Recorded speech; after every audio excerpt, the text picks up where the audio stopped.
আসসালামু আলাইকুম। Orange water manipulation কিভাবে খুব সহজেই ফটোশপ দিয়ে করা যায় সেটা আজকে দেখব। চলে যাই ফটোশপে। ফটোশপ থেকে ফাইল থেকে নিউতে অথবা কিবোর্ড থেকে কন্ট্রোল এন, তারপর এরকম একটা ইন্টারফেস আসবে, নিউ ডকুমেন্ট। তো আপনি চাইলে এখান থেকে সিলেক্ট করতে পারেন অথবা কাস্টমাইজ করতে পারেন। তো আমরা একটু কাস্টমাইজ করে নিচ্ছি। এটার নাম দিচ্ছি অরেঞ্জ ওয়াটার ম্যানিপুলেশন। এটার ওয়াইট হচ্ছে 1080 পিক্সেল আর হাইট হচ্ছে 300। তো আপনি চাইলে এখান থেকে ইঞ্চি অথবা সেন্টিমিটার নিতে পারেন। তো যেভাবে আছে এভাবে রেখে আমরা ক্রিয়েটে ক্লিক করলাম। ক্লিক করার পর এরকম একটা লেয়ার বা ব্যাকগ্রাউন্ড আসবে। তো লেয়ার আসার পর আমরা এটাকে আনলক করে ব্যাকগ্রাউন্ড নাম দিব ব্যাকগ্রাউন্ড। এই ব্যাকগ্রাউন্ডের মধ্যেই আমরা কাজ করব, সব কাজ এখানেই করব। তো তারপর আমরা চলে যাব হোমে। কিছুক্ষণ আগে এই ছবিগুলো ওপেন করছিলাম তাই হোমে রয়ে গেছে। তো এই শর্টকাটের জন্য এখান থেকে ছবিগুলো নিয়ে আসতেছি। এখান থেকে আমরা একটা অরেঞ্জ সিলেক্ট করব, এটা না, এটা কেটে দিচ্ছি।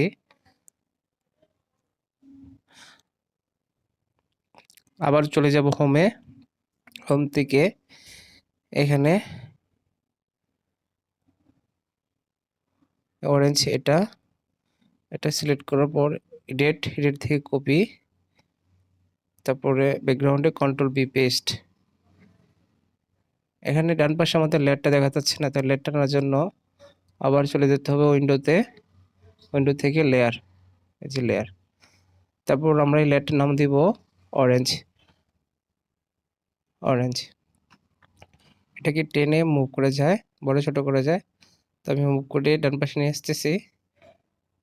আপনারা চাইলে বড় ছোট করে আপনাদের মতন করে সাইজ করতে পারবেন। তারপর উপর টিক চিহ্ন দিয়ে দিলাম, ওকে। তারপর আবার হোমে যাব। হোম থেকে এবার নিয়ে আসবো একটা অরেঞ্জ স্লাইস, এটা না, এটা ডাবল ক্লিক করব। ক্লিক করার পর অটোমেটিক সিলেক্ট হবে। তারপর এডিট থেকে কপি অথবা কিবোর্ড থেকে কন্ট্রোল সি, মেইন ব্যাকগ্রাউন্ডে কন্ট্রোল বি দিয়ে পেস্ট করব। পেস্ট করার পর এটাকে টেনে ছোট করব,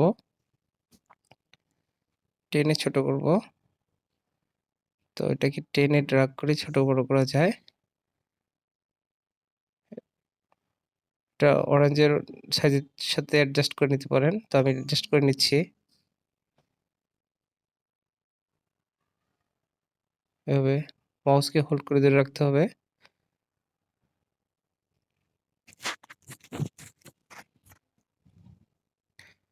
একটু নিচে দিচ্ছি। তো স্লাইসটা আমরা নাম দেব স্লাইস, লেয়ারটার নাম দেব স্লাইস।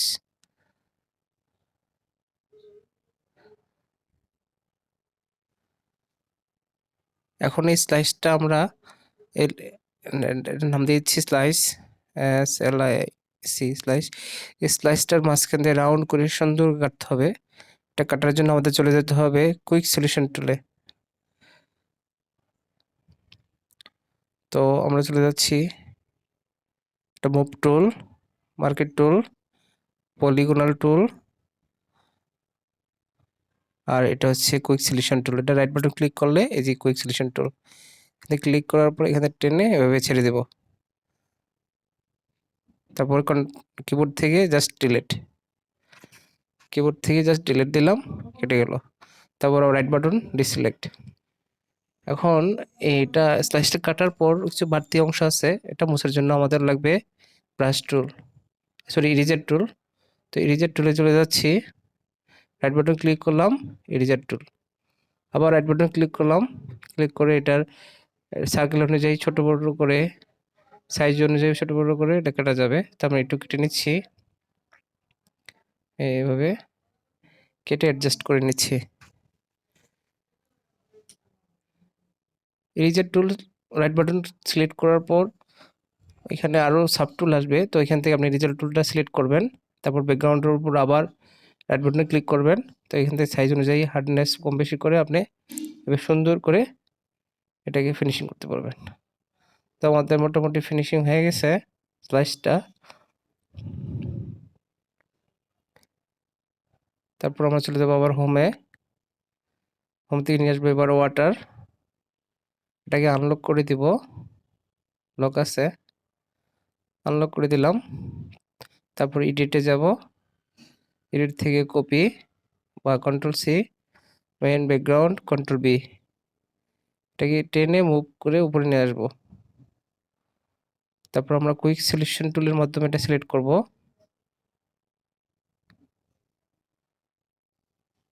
এবার টেনে ছেড়ে দেব, একটু ওই পাশে যাবে। তারপর কিবোর্ড থেকে জাস্ট ডিলিট, কিবোর্ড থেকে ডিলিট দিলাম। ওকে, তারপর আবার কিবোর্ড থেকে মাউসের রাইট বাটন, তারপর ডিসিলেক্ট, তারপর মুভ টুলে সিলেক্ট করলাম, তারপর টেনে এটা মুভ করে লেফট রাইট করে এটাকে অ্যাডজাস্ট করে নিচ্ছি। এখানে অনেকগুলো লেয়ার তৈরি হয়ে গেছে, ব্যাকগ্রাউন্ড, অরেঞ্জ, স্লাইস এবং ওয়াটার। প্রত্যেকটা লেয়ারের পাশে কিন্তু অবশ্যই ফিল এবং অপাসিটি থাকে। তো ফিল এবং অপাসিটি অনুযায়ী আপনারা আপনার কাজকে অ্যাডজাস্টমেন্ট করতে পারবেন। তো আমি ওয়াটারকে অ্যাডজাস্টমেন্ট করার জন্য এটাকে আগে সার্চ করে নিচ্ছি। তো এটি লেয়ার, এই যে লেয়ার, এই লেয়ারটার নাম দেবো ওয়াটার।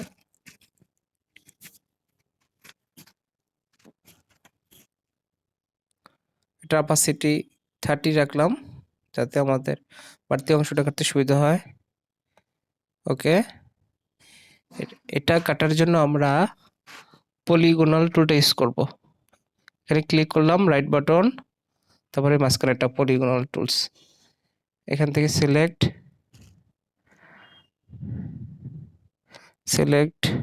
টেনে টেনে আস্তে আস্তে টেনে টেনে রাউন্ড করে টানতে হবে। এভাবে টেনে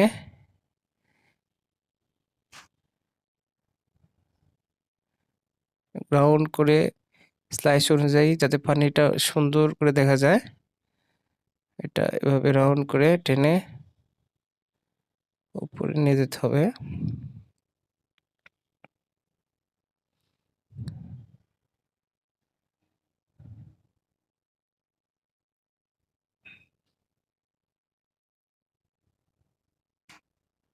এটা সিলেকশনটা একটু ভুল হয়েছে, আবার টানতে হবে। আবার টানতেছি, এভাবে টেনে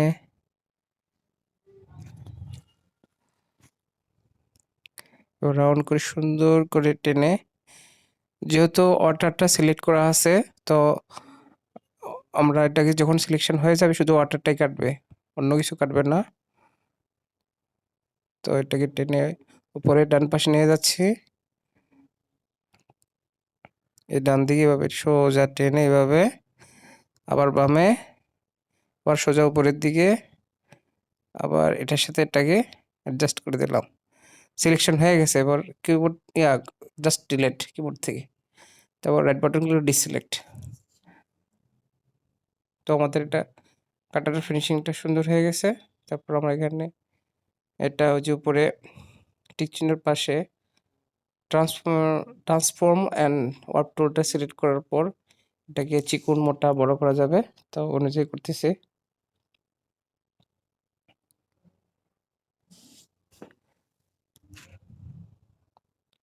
টিক চিহ্ন দিয়ে দিলাম, তারপর অপাসিটি একটু বাড়িয়ে দেই 50 বা 51,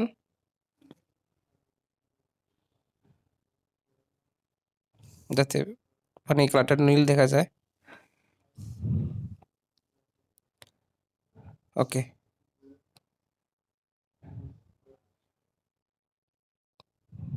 তারপর আমরা হোমে যাব, হোম থেকে আবার একটা ফিশ নিয়ে আসব।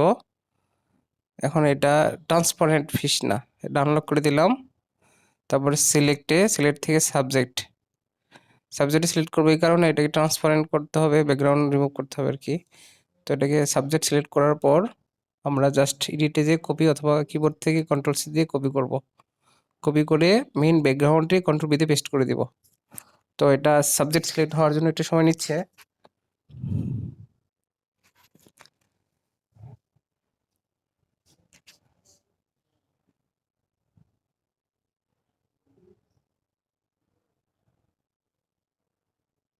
সাবজেক্ট সিলেক্ট হয়ে গেছে। এখন এডিট থেকে কপি বা কন্ট্রোল সি, তারপর মেইন ব্যাকগ্রাউন্ড আমরা কন্ট্রোল বি দিয়ে পেস্ট করে দিব। কন্ট্রোল বি, ফিশ চলে আসছে। এখন এটাকে মুভ করে অ্যাডজাস্ট করে নেব, বড় ছোট করে অ্যাডজাস্ট করে নিচ্ছি। আপনারা আপনাদের ইচ্ছা মতন অ্যাডজাস্টমেন্ট করে নিতে পারবেন। জাস্ট এখানে প্রত্যেকটা টুলসের কাজ জানতে হবে। এখন প্রত্যেকটা টুলসের কাজ তো বিস্তারিত আলোচনা করা সম্ভব না, অনেক সময় লাগবে। তো এখানে প্রথমে মার্কেট টুল আছে, রেক্ট্যাঙ্গুলার মার্কেট টুল আছে, মুভ টুল আছে, এগুলো প্রত্যেকটার কাজ, এবং প্রত্যেকটা টুলসের আবার সাব টুল আছে। ওইখানে ক্লিক করার পর মাউস দিয়ে রাইট বাটনে ক্লিক করার পর সাব টুলগুলো শো করে। তো এখানে আমরা move tool, quick selection tool, তারপর ব্রাশ টুল, ইরেজার টুল, এগুলো আমরা ইউজ করতেছি। তো এটার নাম দিয়ে দিচ্ছি ফিশ। এই লেয়ারটা, ফিশটা অ্যাডজাস্টমেন্ট করা হয়ে গেছে। ফিশ ওকে।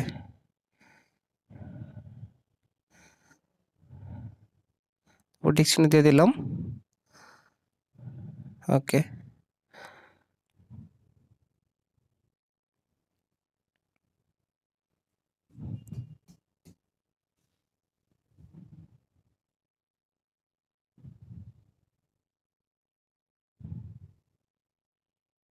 তারপর আমরা নিয়ে আসবো একটা শিপ, জাহাজ।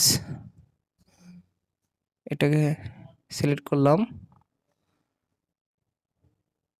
সিলেক্ট করার পর এডিটে যাব, দেন কপি, দেন মেইন ব্যাকগ্রাউন্ড আমরা জাস্ট কন্ট্রোল বিতে পেস্ট করে দিব ওকে। তারপর একটু মুভ করে নিচ্ছি, টেনে টেনে এটা ছোট করতেছি।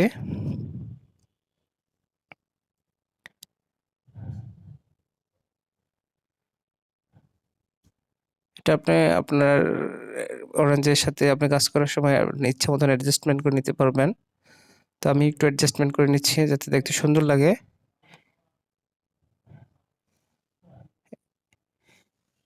ট্রান্সফর্ম এন্ড ওয়ার্প টুলের ক্লিক করার পর এটাকে আপনি চিকন মোটা বড় ছোট করতে পারবেন খুব সহজেই। এটা একটু অ্যাডজাস্টমেন্ট করে নিচ্ছি।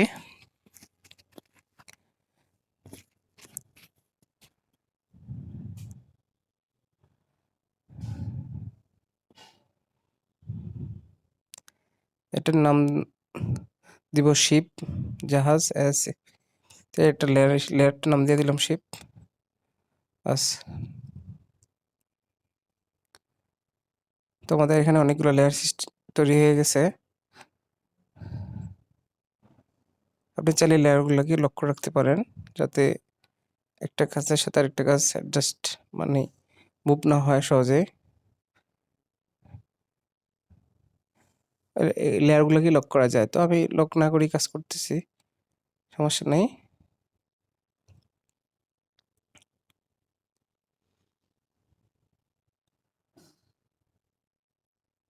জাস্টটা অ্যাডজাস্ট হয়েছে কি, একটু অ্যাডজাস্ট করা লাগবে মনে হচ্ছে। পানির উপরে রাখতে হবে, এটা শ্যাডো থাকবে ওকে।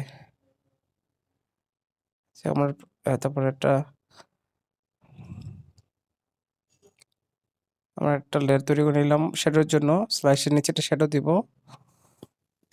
অরেঞ্জ স্লাইসের নিচে, তো শ্যাডো লিখে দিচ্ছি শ্যাডো। শ্যাডোর জন্য আমরা ব্রাশ টুল ইউজ করব। ব্রাশ টুলে ক্লিক করার পর রাইট বাটন ক্লিক করতে হবে, রাইট বাটন। এই ডেমো আকৃতি দেখাচ্ছে, এটা দেখে আমরা শিখতে পারবেন। এই ব্রাশ টুল, রাইট বাটন, এখান থেকে আপনি সাইজ বড় ছোট করে শ্যাডোটা অ্যাডজাস্ট করতে পারবেন। তো আমি ওভাবেই করতেছি। এখানে একটা সার্কেল দেখায় কিন্তু এখানে দেখাচ্ছে না কেন জানি। এখানে ক্লিক করে দিলাম ওকে শ্যাডো। এখন এই শ্যাডোটাকে মুভ করার জন্য কন্ট্রোল টি দিবেন, কিবোর্ডের কন্ট্রোল টি ওকে। তারপর এটাকে এভাবে মুভ করে অ্যাঙ্গেল করে ঘুরে নেবেন, বড় ছোট করা যাবে। তারপর এটা অপাসিটি আপনি পরে কম বেশি করে আরও অ্যাডজাস্টমেন্ট করতে পারবেন। তো আমি একটু অ্যাডজাস্টমেন্ট করে নিচ্ছি।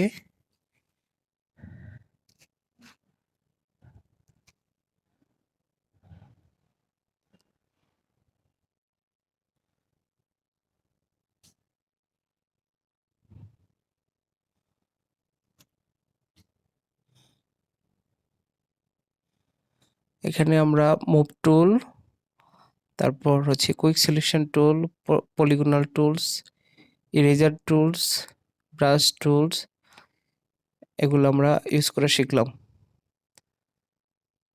এবং শ্যাডো কিভাবে দেয় সেটাও শিখলাম এবং একটা ছবি থেকে ব্যাকগ্রাউন্ড কিভাবে রিমুভ করতে হয় সেটাও শিখলাম এবং কোনো সাবজেক্টকে খুব সহজে সিলেক্ট করা যায়, সিলেক্ট থেকে সাবজেক্ট। যাই হোক, এখন আমরা এখানে এটা হচ্ছে ব্যাকগ্রাউন্ড, এটা হচ্ছে অরেঞ্জ, এটা স্লাইস, এটা ওয়াটার, এটা শিপ, এটা হচ্ছে ফিশ, এটা শ্যাডো। শ্যাডোটাকে আমরা অপাসিটি একটু কম বেশি করে অ্যাডজাস্ট করে নেব।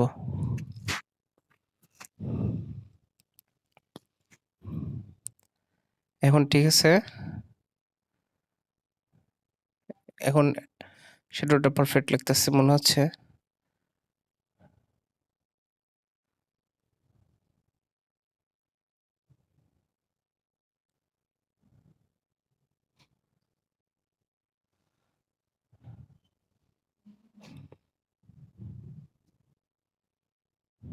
আমাদের কাজ প্রায় কমপ্লিট।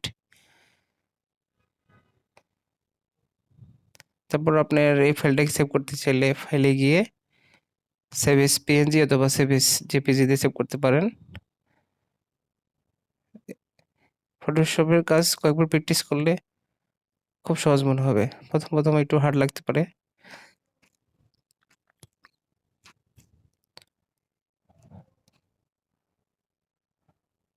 তো আমরা জাহাজটাকে অ্যাডজাস্টমেন্ট করে নিছি, এখন পারফেক্ট লাগতেছে মনে হচ্ছে। ওকে।